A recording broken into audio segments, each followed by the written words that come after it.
It is good to see everybody. I could not be more excited to have the chance to not just see you guys on these little boxes, but to see you in person and share with you and learn from you. I hope that so far you've already gotten a sense that you're not alone and that people like you are doing remarkable things. When I planned to come to Glasgow, the first thing I said was my biggest interest probably would be to have a chance to meet with some of the activists who are involved on the ground, because those are my roots. That's where I come from. That's what I believe in. That's what the foundation is about.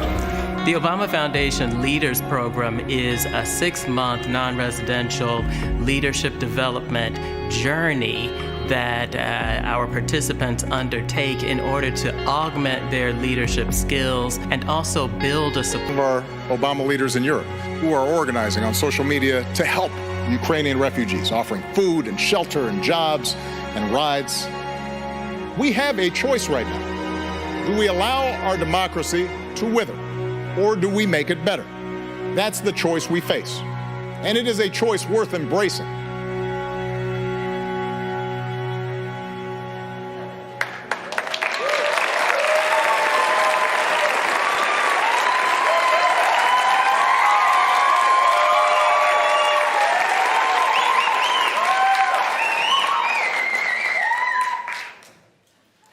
One of my favorite childhood memories is of my Danish mother teaching a vibrant group of Somali, Iraqi, and Turkish women gymnastics. During our early years, my brother and I grew up with a single mom in an impoverished small community very close to Gellerup here in Denmark. And under the guise of only teaching gymnastics, and in a room filled with laughter, she spoke with the women about sexual and reproductive rights, about domestic violence, and what it means to live in a democracy.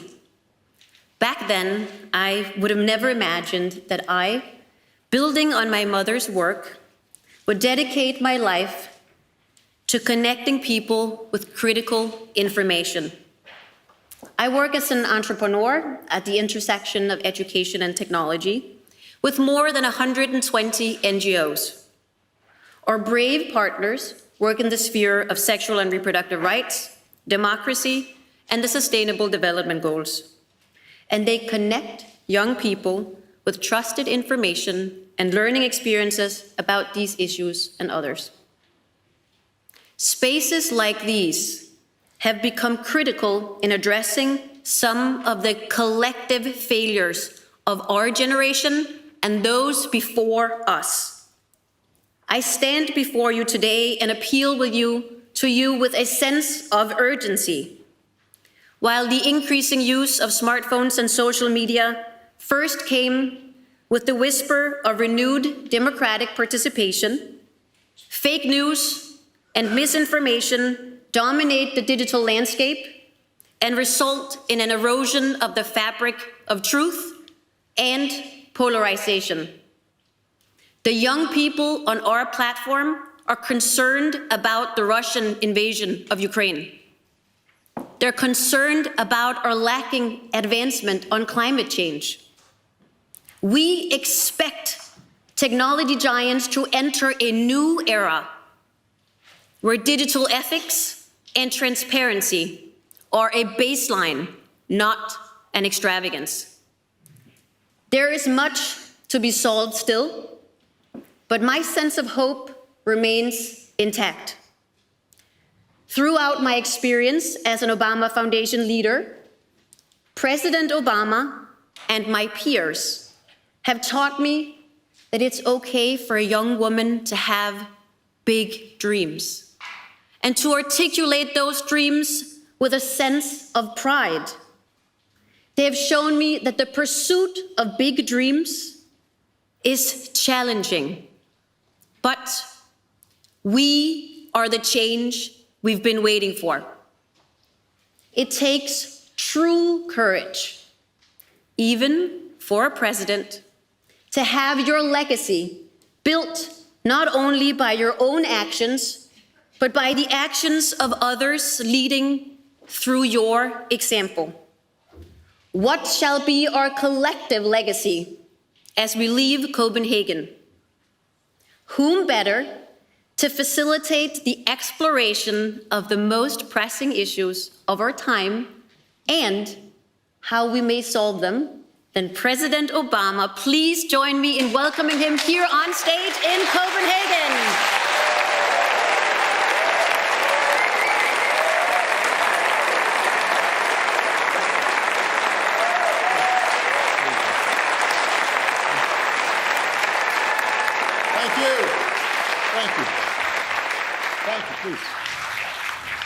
Well, thank you, Sahra-Josephine, for that introduction and the extraordinary work that you are doing. And I want to thank my old friend, Anders Fogh Rasmussen, for hosting me and our extraordinary Obama Foundation leaders here today.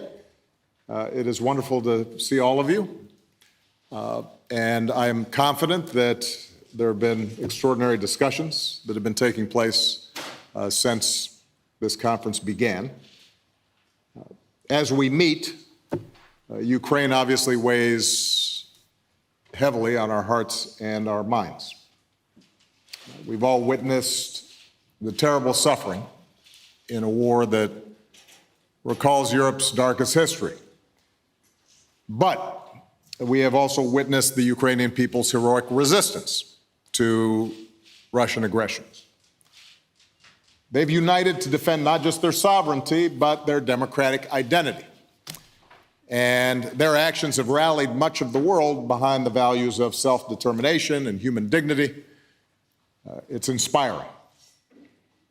And because of this courage and because of this solidarity on display, Vladimir Putin is failing to achieve his aims inside of Ukraine and beyond.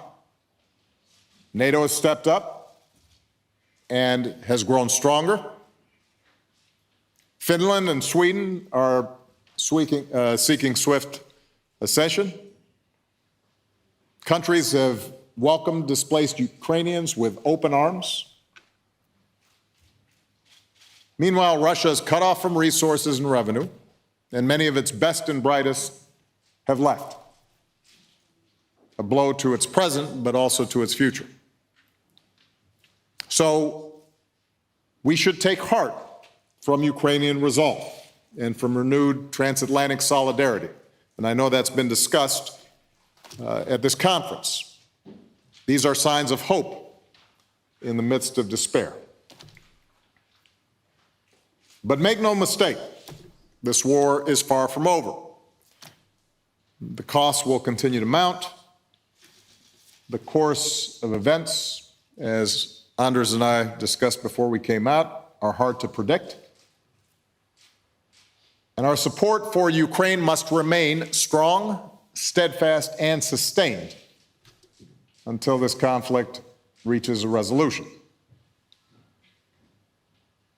Now, while Ukraine properly commands our immediate attention,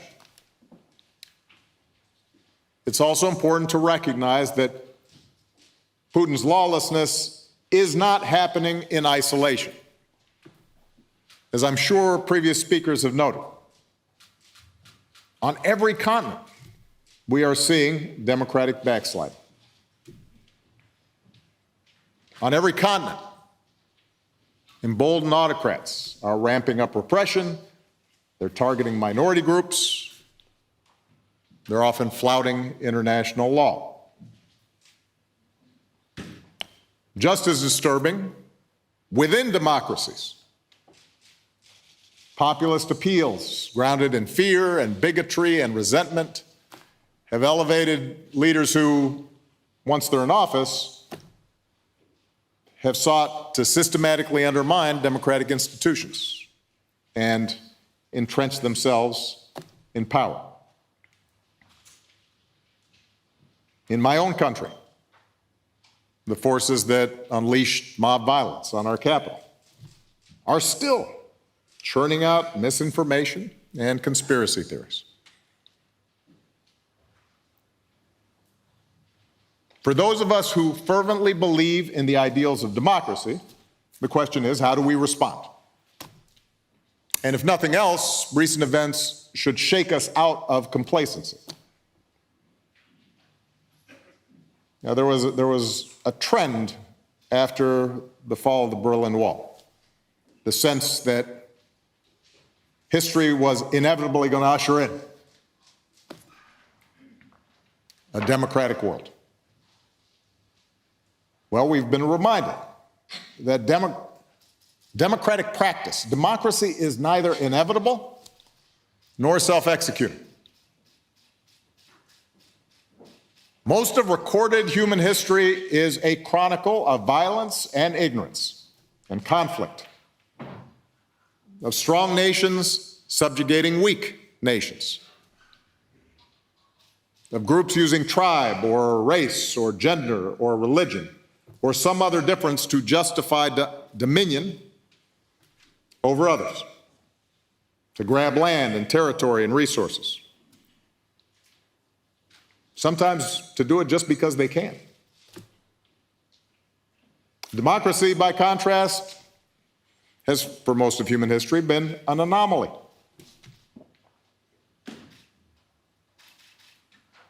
In a relatively small sliver of time, in fits and starts, through revolution, struggle, and sacrifice, democracy took hold in a few places, and then began, in fits and starts, to spread elsewhere in the globe. That expansion has helped contain some of humanity's baser instincts. But those instincts, those impulses, were never eliminated. Nor were the old structures of privilege and exploitation that they produced. So, the point is, if we want democracy to flourish, we will have to fight for it. We will have to nurture it. We will have to demonstrate its value again and again in improving the lives of ordinary people. And we will also have to be willing to look squarely at the shortcomings of our own democracies. Not the ideal, but the reality of our own democracies. Only then will we be able to develop a better story of what democracy can be and must be in this rapidly changing world.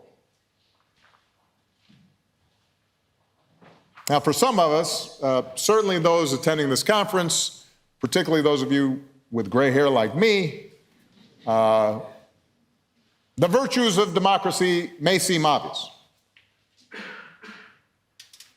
For those generations scarred by successive world wars, it was clear where dictatorship and master race theories and religious intolerance and rampant nationalism could lead, because we'd seen it here in Europe and elsewhere in the world. Bombed out cities and broken lives. As many as 60 million dead worldwide during World War II. Auschwitz, Stalin's gulags.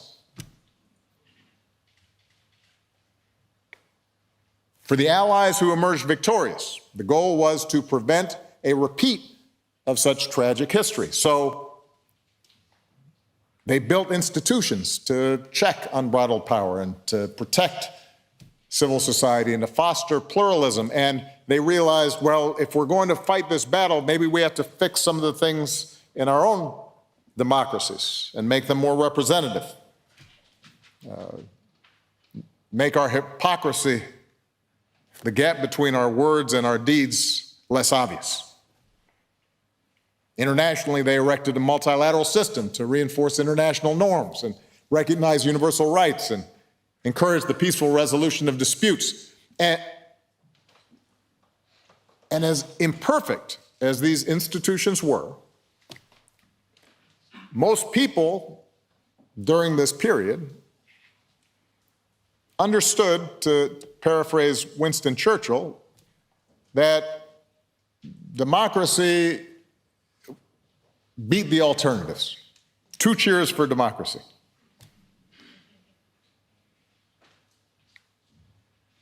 The notion was that democracy might not prevent every foolish war, but it made them less likely. Democracy might not end poverty and racism, but it could make things better. And in fact, progress was real. But it was also incomplete. That was a long time ago. I'm now 60, and it happened before I was around.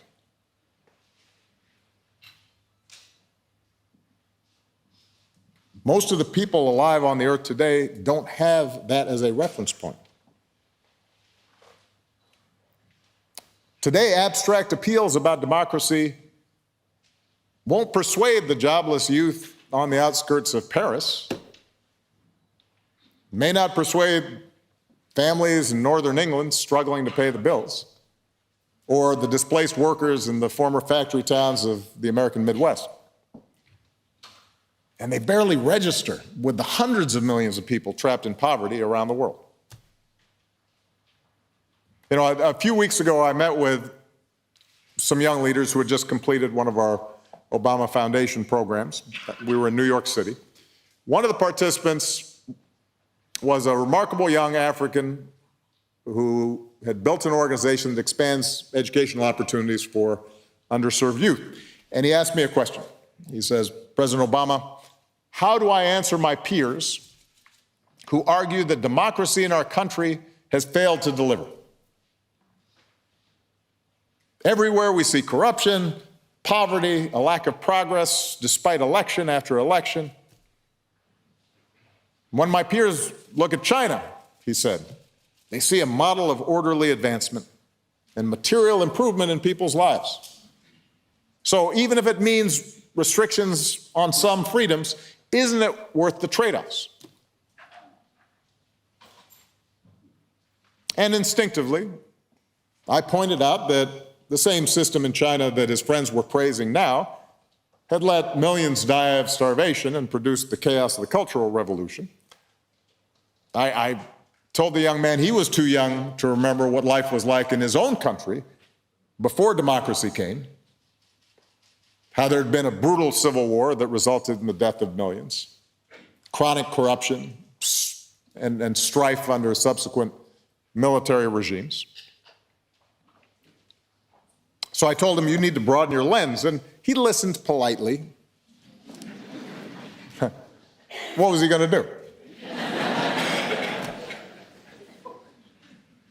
Maybe he was even convinced by my arguments, but you could tell he didn't think his peers would be, at least not until those arguments were accompanied by measurable changes in their lives, where they live, in the here and now, not by reference to what happened 30 or 40 or 50 years ago. And I'm convinced some version of this conversation is taking place right now in every country on every continent. I'm also convinced that for us to win what is a contest of ideas between those of us who believe in democracy and those who are convinced that older ways of doing business are better. In that contest of ideas, it won't be enough to just say what we are against. We have to describe clearly what we are for. It won't be enough to reaffirm a creaky status quo, to just put a new coat of paint on the existing order. Because the fact is that order has been shaken at its foundations by globalization and financial crisis and social media, by rising inequality and mass migration and climate change and a multipolar world. if we are going to fortify democracy, if democracy is going to thrive and not just survive in a few pockets on the map, we are going to have to rebuild our democracies and their institutions so they work better for more people, for this new age.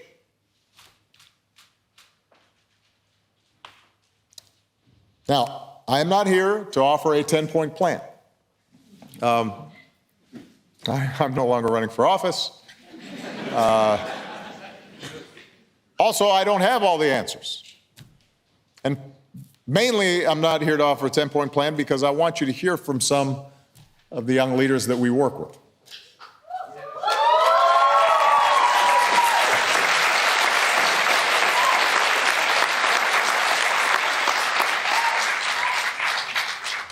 This is their friends and support group.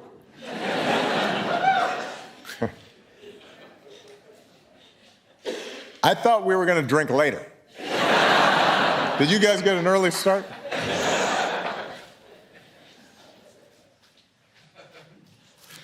What I do want to do, though, before I bring these leaders out, is I want to just spend a few minutes sketching in very broad strokes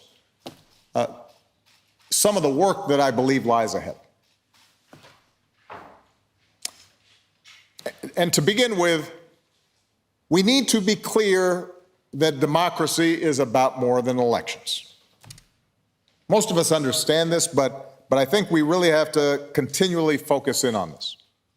Because we have seen time and again how the machinery of elections can be twisted to serve the interests of despots.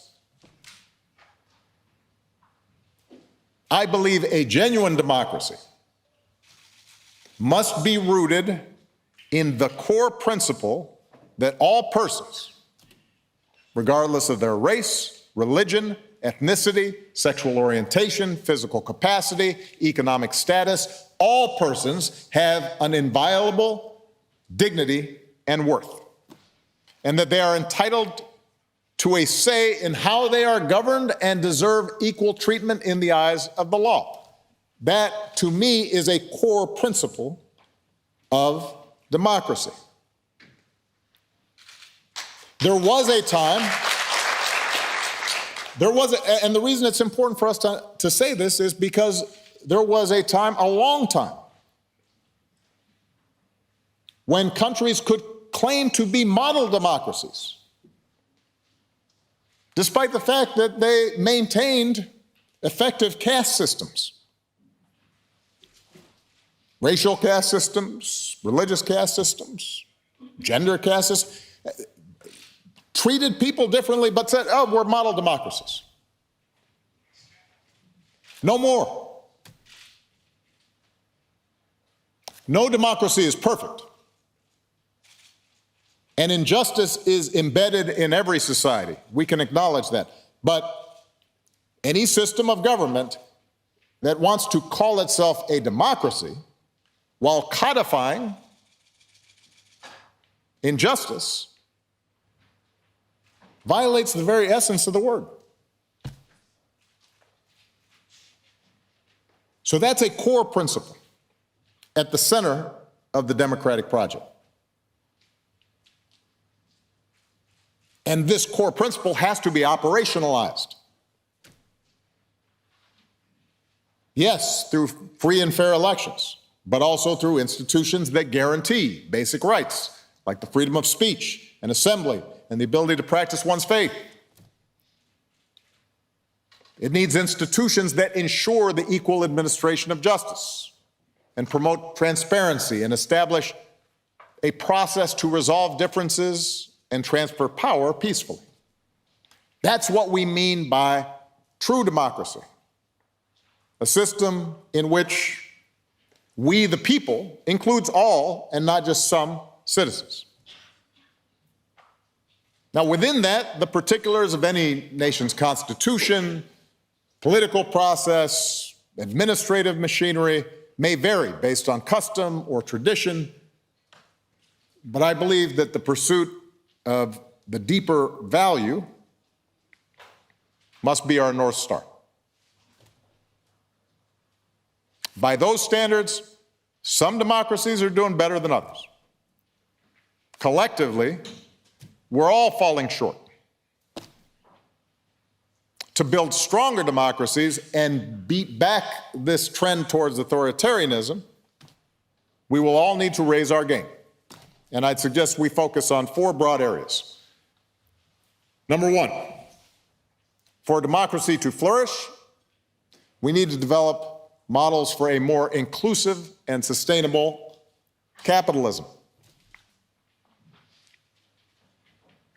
I believe in market economies, not just because they're more efficient and more innovative than other systems so far devised, but because when properly structured, they are compatible with freedom. Scandinavian countries, including Denmark, demonstrate that. But I also believe that the version of capitalism that has come to dominate the global economy has also come to corrode democracy. When you have trillions of dollars move around the globe in the blink of an eye, outside of the control of any sovereign country, far-flung mega companies operating beyond the reach of national regulation or oversight or tax collection, without regard for their impact on local communities or workers and unconstrained by any values other than their quarterly shareholder report. That's a lot of power outside of democracy. And we have to acknowledge, economically, this globalization has made products cheaper. It has increased interdependence. It has helped drive rapid development in some countries, most notably China.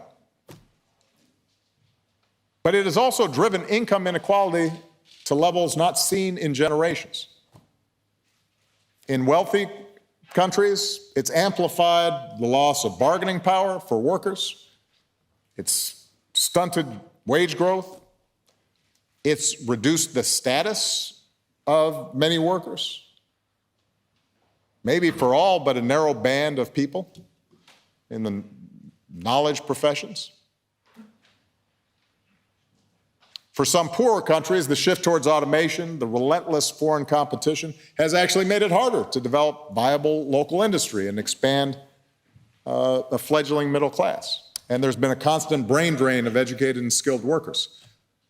And while China has emerged as a big winner in the globalization sweepstakes, using export-driven strategies to lift a huge swath of its population out of poverty, it's come at the price of increased, steady repression and control of its people, and a more aggressive nationalism on the world stage, especially as growth slows and the Chinese government may find it harder to meet people's rising expectations. These aren't conditions where democracy is likely to thrive. When people feel economically insecure, when they feel that the game is rigged, anger mounts, resentment builds. When democratic governments can't respond to these frustrations, partly because they don't have control over either the tax revenues or the regulatory capacity to deal with the major players in the economy, people grow cynical towards their leaders and the political system that produced them. When the gap between rich and poor widens further and further, then fellow citizens share fewer experiences. The rich people are behind a gate somewhere and the poor people are outside, and their kids aren't going to school together and they're not feeling invested in each other. Well, people feel fewer obligations and social trust declines. And in the absence of solidarity, people are more likely to turn to populist appeals from strongmen who offer somebody to blame, whether it's immigrants or minorities or foreign powers or shadowy elites or opposition parties, or even democracy itself. So if we want to strengthen our democracies, we have to pay attention to economics. And we need to make the global economy more responsive to workers, families, communities, and representative governments. And some of this work on labor protections or corporate governance, on tax policies that reduce inequality or encourage investment where it's needed, some of that will happen at a local or national level. Other strategies like ending global tax avoidance and combating kleptocracy requires international cooperation. But our objective should be clear: reducing the wealth gap, expanding middle classes, restoring people's sense of control over their own livelihoods, making private companies more accountable. We want them to make a profit, but also more accountable for the common good. That's number one. Number two, we need to revitalize our political institutions so that people believe that participation is actually worth the effort. In too many democracies, politics feels like a distant and increasingly irrelevant enterprise. Some of that is by design, by the way. In my own country, for example, we have what's called a filibuster rule in the United States Senate that has effectively made it almost impossible for either party, even when they have a majority, to get anything substantially through the Senate and passed and signed into law. At a certain point, people start wondering, why bother? You have governments that either make it too hard to vote, a lot of governments who make it difficult to see why your vote matters. The powerful seem to have more access. They act with impunity. Over time, the bonds between the people and their elected representatives break down. So every democracy has to take basic steps to restore confidence that democracy is working the way it's supposed to. Like protecting the right to vote, ensuring that vote is counted equally and transparently, holding the powerful to account when they bend the rules or break the law, ending the scourge of dark money that so often corrupts our politics. More than that, democracies need to redesign governments so that they can deliver better results. And in some cases, that means stripping away bureaucracy and red tape, even when it's well-intentioned, which makes governments unable to move on major initiatives. In the United States right now, building infrastructure, like mass transit or a road project or an airport, it costs like 2-3 times more than it does here in Europe.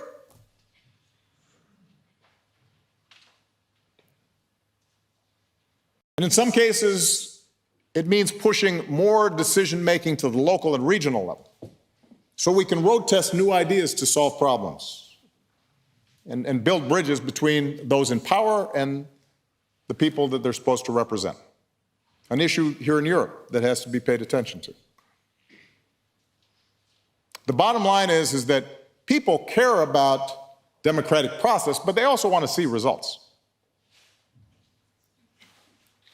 Third, we need to spend more time and energy building a democratic culture.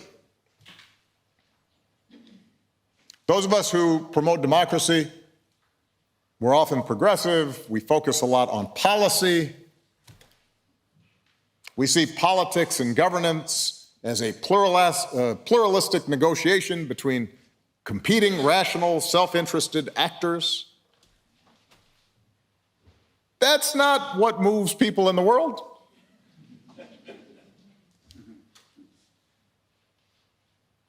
Emotions matter, stories matter.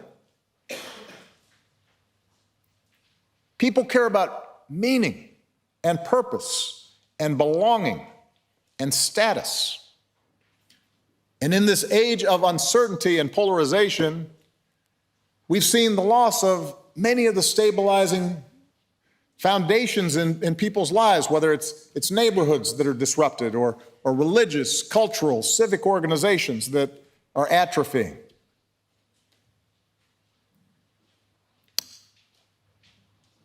And often it's authoritarian leaders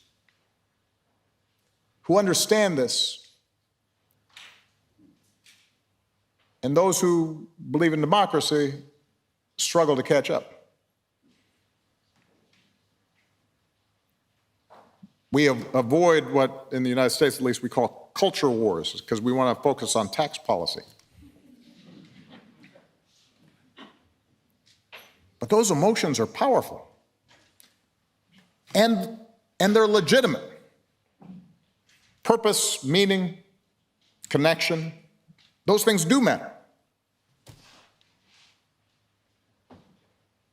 Now, I want to be clear. I have little sympathy for reactionaries who cynically condemn identity politics or cancel culture, when really all they're doing is trying to preserve existing privilege or excuse entrenched injustice or bigotry. I mean, the original identity politics is racism and sexism and homophobia. That's nothing if not identity politics, and it's done a lot more harm than some tweet from an aggrieved liberal. But what is also true is that if we are going to strengthen democracy, if we want to encourage pluralism and civility and self-governance, we have to embrace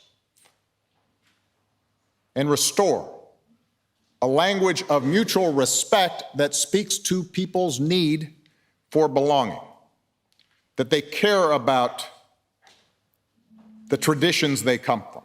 They care about the places they come from. They want to feel proud about who they are.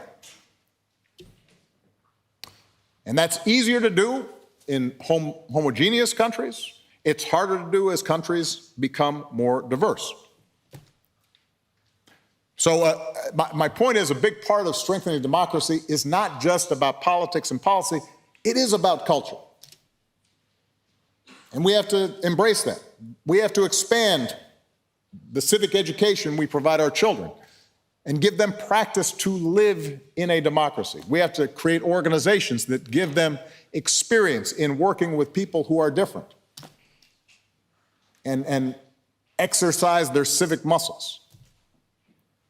We need to create platforms that encourage a willingness that nudge people and incentivize people to extend good faith to those who are not like themselves or don't think like themselves. A politics that is inclusive rather than exclusive. This is both ethically sound and a practical necessity, something that leaders like Gandhi and King and Mandela understood. There's a reason why Nelson Mandela really focused on South African rugby when he was released. He was sending a signal to those who had imprisoned him for 27 years that I am not here to take away your traditions and your identity as long as you make sure they're compatible with my dignity and respect for my people. We need to find ways to build that kind of solidarity and forge connections with people so that they don't push us away.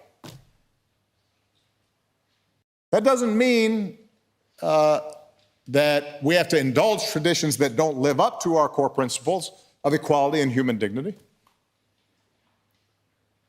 But it does mean we need to use language that affirms the best of existing national and religious and cultural and ethnic traditions rather than make arguments that make people feel as if they have to abandon all aspects of their past.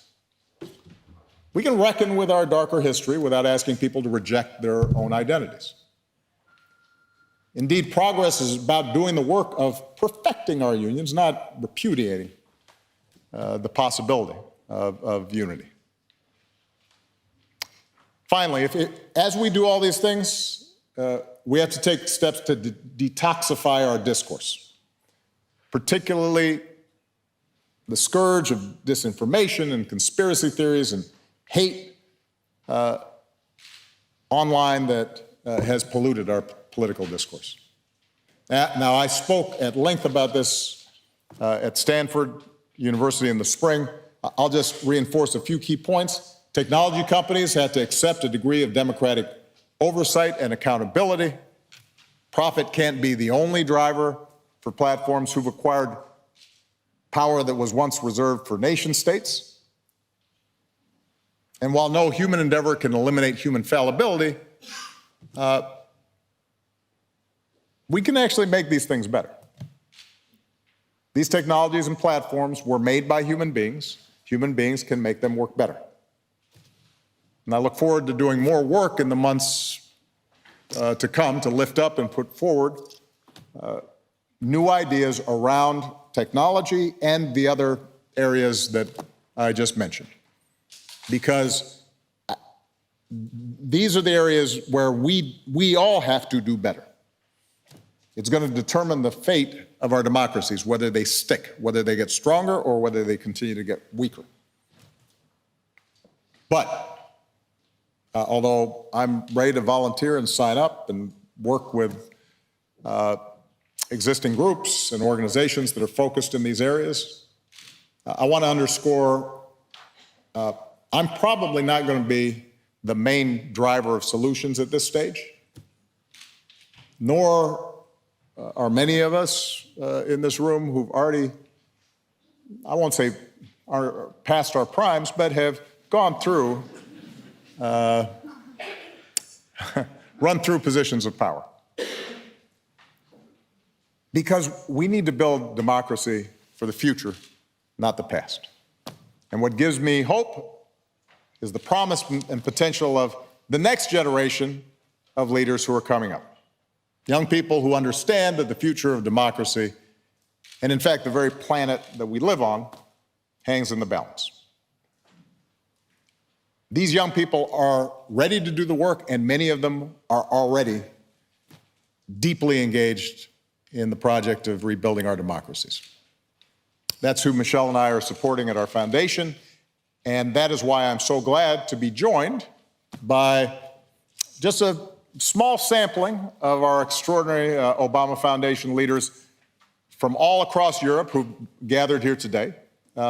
If you can all please welcome Tudor, Federica, and Selvije. Come on up.